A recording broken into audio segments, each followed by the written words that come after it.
Улсын хэмжээнд өнгөрсөн 7 хоногт нийслэлийн 8 төрөг 20 аймгийн 37 суманд аюулт үзэгдэл ослын 105 удаагийн дуудлага бүртгэгдсэн байна.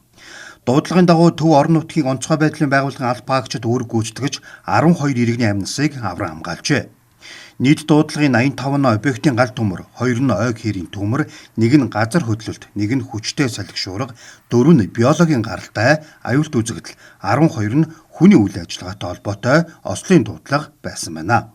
Өнөөдөр Хөвсгөл Хинтийн улсаараа засаар шуурч говь тал хэрийн нутгаараа салхи шорон шуургатай байна.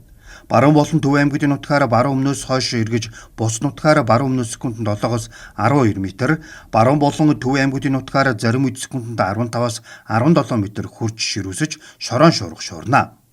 Улаанбаатар хот орчмоор үйлчлэн цас орохгүй, салхи баруун өмнөөс баруун хойш эргэж секундэд 6-аас 11 м, өдөртөө нэмэх 1-ээс нэмэх 3 хэмийн дулаан.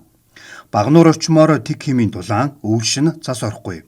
Тэрэлж орчмоор салхи баруун өмнөөс баруун хойш эргэж секундэд 6-аас 11 м, өдөртөө тэгээс нэмэх 2 хэмийн дулаан байна.